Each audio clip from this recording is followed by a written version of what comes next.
जमीन से फलक को हुआ जब गुमान, चांद पर लिखा हमने जय हिंदुस्तान। जहां तुम खड़े हो वहां से हो शुरू, भारत को बना दो तुम विश्व गुरु। अमर है अटल है वो अमिट दास्तान, जिसके पन्नों पर लिखा हो जय हिंदुस्तान। नमस्कार, फोर्स डिफेंस एकेडमी के इस यूट्यूब चैनल पे मैं अक्षय सिंह राजपूत आप सभी का स्वागत करता हूं।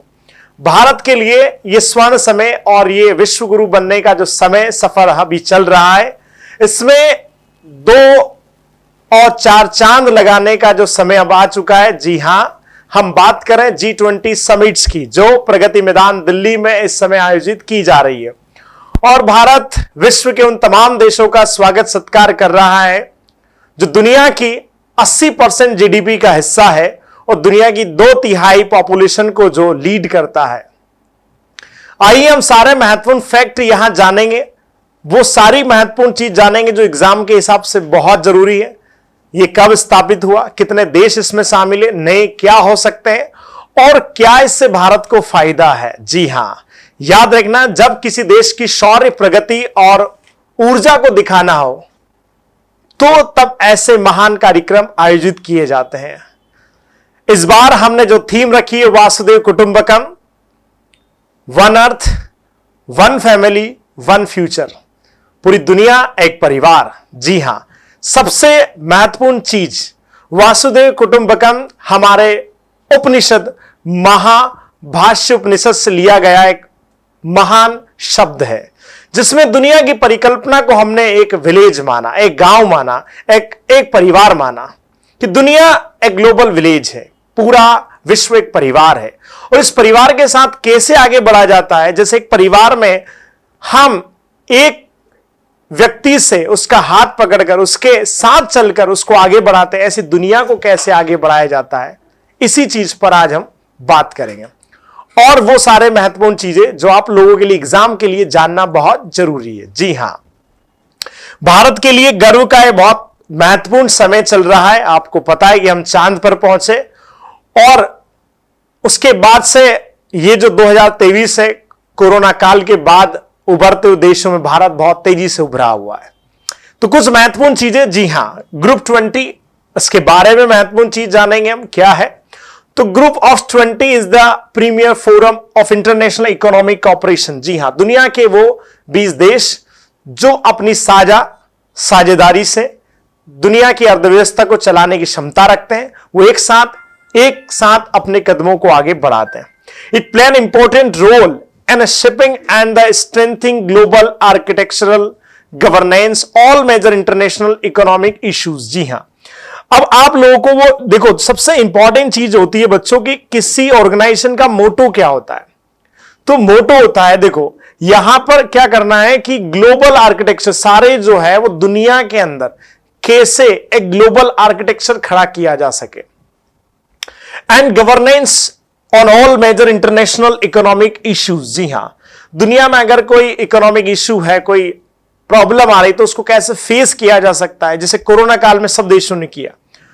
India hold the presidency of the G20। जी हां, हमें यह अध्यक्षता मिली थी 1 दिसंबर 2022 से लेकर 30 दिसंबर 2023 तक यह अध्यक्षता हमारे पास रहेगी इस बार। तो हम दिसंबर 2022 से उसके बाद 30 नवंबर 2023 तक इसको हम संभालें। आपने देखा बहुत सारी समिट्स हुई, फॉरेन मिनिस्टर की, शेरपाओं की, डिफेंस मिनिस्टर की, और ये इस वक्त की सबसे बड़ी समिट। दुनिया के सबसे महान लीडर्स हमारे देश में, शायद मैं कहूं भारत के इतिहास में आजाद होने के बाद ये इतना बड़ा ऑर्गेनाइजेशन जिसको भारत इस बार ऑर्गेनाइज कर रहा है, होस्ट कर रहा है, इतने सारे लीडर दुनिया के एक साथ भारत में जमा हुए, यह भारत के इतिहास के लिए बहुत महत्वपूर्ण क्षण है। आगे बात करते हैं। जी हां, G20 की स्थापना 1999 में की गई थी।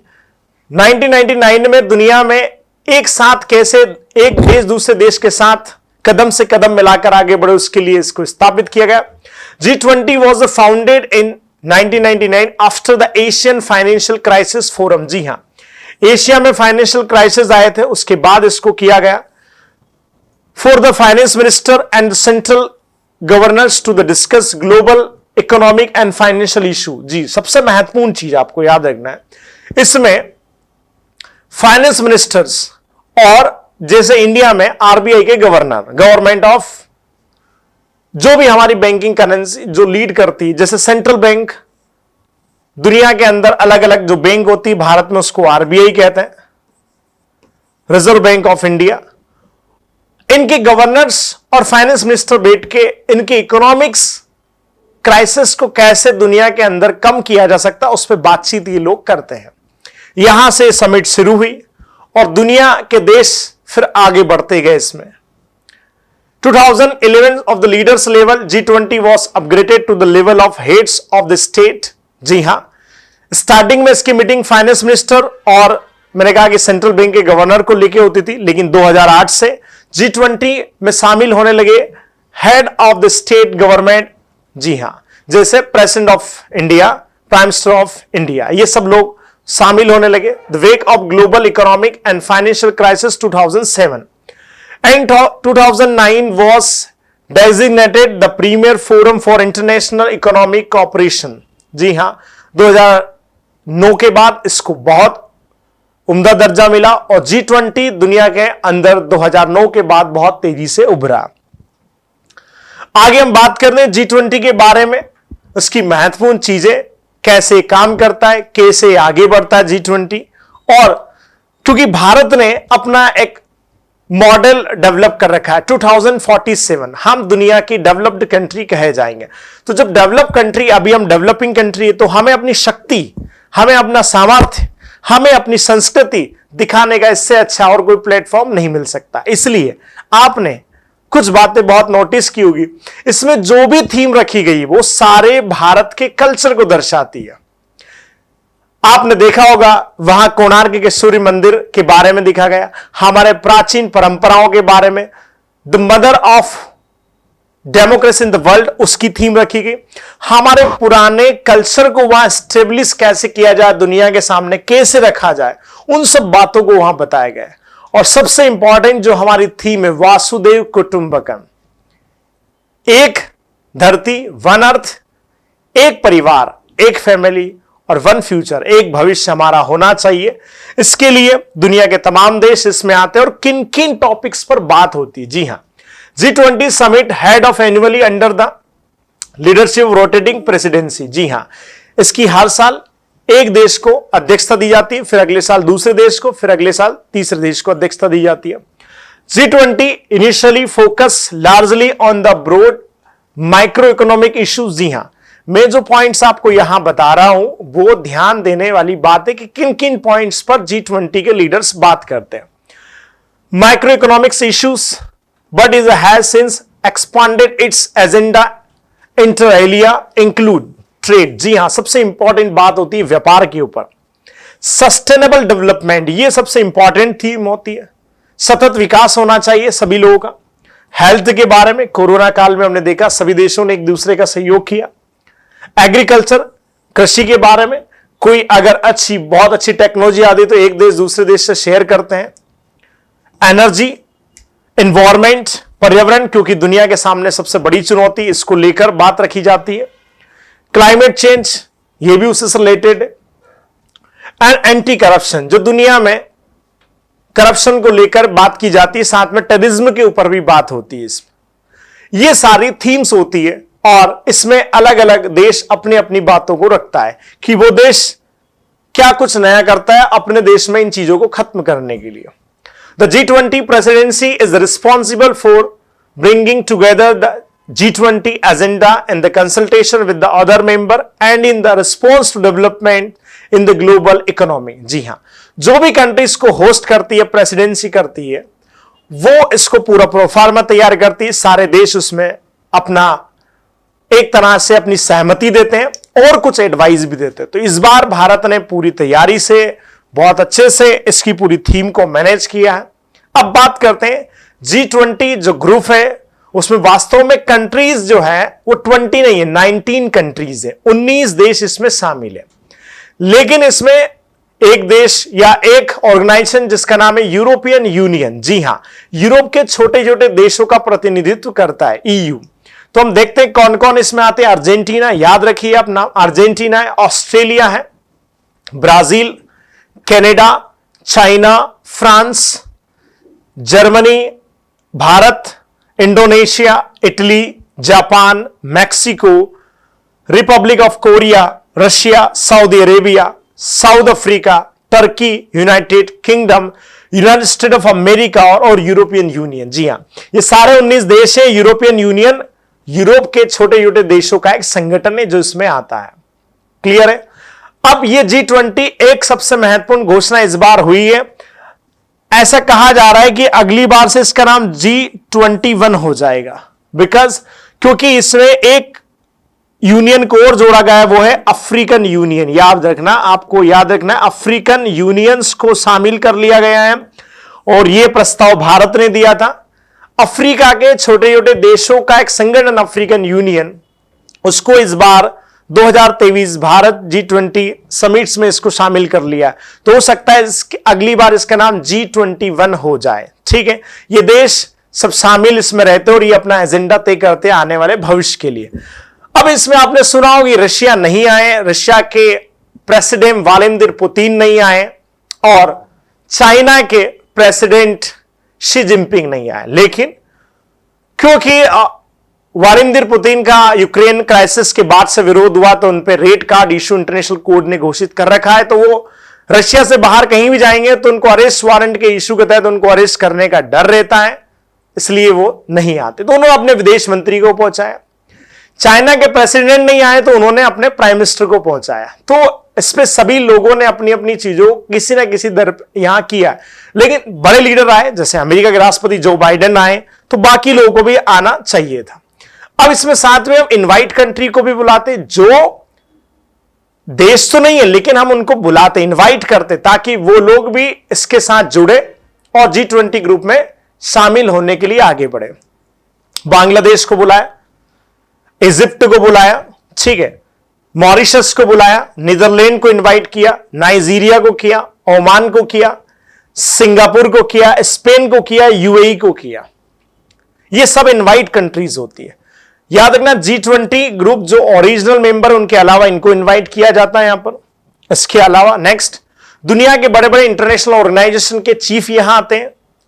Addition to the regular international organisation, UN, United Nation के सेक्रेटरी आते हैं, इंडियन मॉनेटरी फंड, अंतर्राष्ट्रीय मुद्रा कोष, world bank, world health organisation, world trade organisation, international labour organisation. दुनिया के अंदर जो बैंकिंग सेक्टर को संभालने वाले संगठन वो आते हैं। रीजनल ऑर्गेनाइजेशन होते हैं, एशियन यूनियन वगैरह, एडीबी वगैरह, ये सारे लोग आते हैं, आसियान के मेंबर है। ठीक है, G20 president will the inviting ISA, CDRA, ADB and the guest to.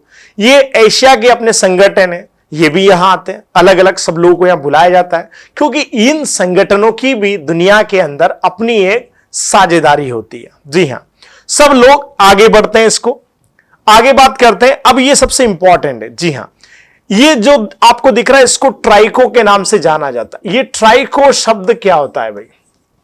Tricho मतलब तीन। जी हां, आपने देखा हो पिछली बार G20 को होस्ट इंडोनेशिया ने किया था, इस बार भारत कर रहा है और अगली बार ब्राजील करेगा। यह जानना बहुत जरूरी है। G20 2022 इंडोनेशिया, 2023 प्रेजेंट का भारत कर रहा है और 2024 का ब्राजील कर रहा है। तो ये क्या होता है ट्राइको में, ये सारे लीडर इसकी थीम तैयार करते। इन्होंने पिछली बार क्या किया था, ये इनको एडवाइस देते, इस बार क्या करना है, फिर ये अपना नया थीम है उसमें ऐड करते, उसके बाद ये इनको एडवाइस करते थे। तो ये एक तरह से ट्राइको बन जाता है। ठीक है, आपको ये एग्जाम के प्रोस्पेक्ट डियर स्टूडेंट्स याद रखना है, क्योंकि ये चीजें आप लोगों से पूछी जाती है। नेक्स्ट बात करते हैं, G20 member represents around 85 of the global GDP. दुनिया की 85% जीडीपी ये 20 देश जो G20 में आए हैं, याद रखना, ये लीड करते हैं। Over 75 of the global trade and the about 2/3 of the world population. दुनिया की 2/3 पॉपुलेशन इन देशों में रहती है और दुनिया का 75% ट्रेड ये चलाते हैं। अब ये काम कैसे करता है, कैसे इसमें एक के बाद एक स्टेप पे काम किया जाता है। The G20 presidency streets the G20 agenda for 1 year host the summit. जी हां, इसमें 1 साल तक का पूरा आपने देखा होगा, पूरे भारत में कब से मीटिंगें चल रही है, आगे भी चलती रहेगी। अभी इस मीटिंग, ये तो क्या राष्ट्राध्यक्ष सारे लोग आ रहे हैं, इसके बाद भी मीटिंग चलेगी अभी नवंबर तक। G20 consist of 2 parallel track. जी हां, याद रखना, इस पे 2 पैरेलल ट्रैक चलते, पहला financial track and second Sherpa track. अब कई बार फाइनेंशियल ट्रैक तो समझ में आ जाता है, लेकिन ये शेरपा ट्रैक बच्चों को समझ में, ये क्या वर्ड होता है, ठीक है, इसको भी समझेंगे। देखो, फाइनेंशियल ट्रैक को लीड करते हैं फाइनेंस मिनिस्टर, और भारत के फाइनेंस मिनिस्टर कौन है? श्रीमती निर्मला सीतारमन जी। एंड सेंट्रल बैंक गवर्नर, जी हां, जो हमारे आरबीआई के गवर्नर है, वो दोनों मिलकर दुनिया के बाकी देशों के G20 के फाइनेंस मिनिस्टर से बातचीत करते हैं, उनकी सेंट्रल बैंक के गवर्नर से बातचीत करते हैं, और कैसे कैसे दुनिया के अंदर ट्रेड को बढ़ाया जाए उस पर बातचीत की जाती है, ठीक है।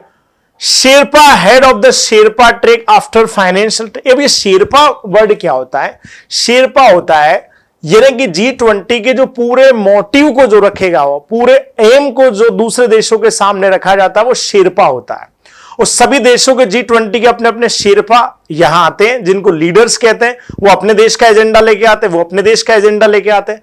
तो अगर आपसे क्वेश्चन पूछा जाए कि भारत का G20 में शेरपा कौन है, जी हां, तो इसका आंसर है अमिताभ कांत। जी हां, आपने इनका नाम जरूर सुना होगा। अमिताभ कांत जो है, वो आपने इनका नाम सुना होगा नीति आयोग में, ये सीईओ भी रह चुके हैं नीति आयोग के। तो अमिताभ कांत जो है इस बार के जो है वो शेरपा है भारत की तरफ से। तो G20 process from the Sherpa side coordinate by the Sherpa of the member countries who are personal emissaries of the leader। जी हां, अपने देशों के लीडरों की तरफ से जो बातें लेकर यहां आते हैं वो शेरपा कहे जाते हैं। Finance track is the lead by the finance minister and the central bank governor of the member of the countries. The finance track is the mainly lead by the ministry of finance, जैसे हमने बताया कि finance minister ही तय करते हैं। This working group meet regularly throughout the term of each presidency. ये हर साल मिलते हैं और अपनी पॉलिसी को उनके सामने रखा जाता है कि हमने पिछली बार क्या किया था, अब अगली बार हमें क्या करना है। The Sherpa overseas negotiation over the course of the year, discussing agenda terms for the summit and coordinate the substantive work of the G20। ये शेरपा का काम होता है कि कैसे एक देश दूसरे देश के साथ कोऑर्डिनेट करके आगे बढ़े, कोई प्रॉब्लम उनको सोल्व किया जाए, और इस बार G20 की क्या थीम रखी जाएगी, सब देश क्या चाहते हैं, ठीक है, इस पर शेरपा बात करते हैं। In addition there are the engagement group which bring together civil societies, parliamentarians, think tank, women, youth, labor, businesses and researchers of the G20 countries। सब लोग आते हैं। इस बार हमने दुनिया के अलग अलग देशों में अलग अलग जगह पर करीब 200 हमने ऐसी छोटी मीटिंग्स की थी। शायद ये पहली बार G20 में ऐसा हुआ है। ये सब मीटिंग हुई, वहां से एजेंडा आया, सब लोगों के अपने व्यू रखे गए। The group does not have the permanent secretariat. जी हां, इनका कोई, जैसे यूनाइटेड नेशन का अपना परमानेंट सेक्रेटरीट होता है, महासचिवालय होता है, इनका ऐसा कुछ भी नहीं है ना, इनका कोई हेडक्वार्टर भी नहीं G20 का। The presidency supported by the Troikaa. अभी मैंने जो बताया ट्रोइका है, ट्राइका जिसको कहते हैं। प्रीवियसली, जैसे पिछली बार कौन, इंडोनेशिया था। करंट, जैसे इस बार भारत है, और इनकमिंग प्रेसिडेंसी जो आने वाली, जैसे ब्राजील, तो ट्रोइका होता है। ये मिलकर पूरी थीम तैयार करते हैं। During India presidency, the Troika will be comprise Indonesia, India and Brazil। ये मैंने आपको बताया, ये है, ठीक है। नेक्स्ट, तो आप लोगों ने इन सब चीजों को समझा, सारे फैक्ट यहां पर देखे। पूरे हमने वीडियो के अंदर इसमें एक चीज को बड़े अच्छे से फोकस किया है, वो है हमारा ऑब्जेक्टिव। हमारा ऑब्जेक्टिव होता है कि हर देश आगे बढ़े, हर देश धीरे धीरे धीरे ऐसी ग्रोथ पर चले जिसके साथ दुनिया के सारे देश आगे बढ़ते रहे, और भारत भी उसी प्रगति पर जा रहा है। तो वासुदेव कुटुंबकम की इस थीम को लेकर भारत आगे बढ़ेगा और भारत जरूर विश्व गुरु बनेगा। आप सब लोग ने वीडियो ज्यादा ज्यादा शेयर करें, और अगर आपने अभी तक चैनल को सब्सक्राइब नहीं किया है तो जरूर करें। आप सभी बच्चों को जय हिंद, वंदे मातरम।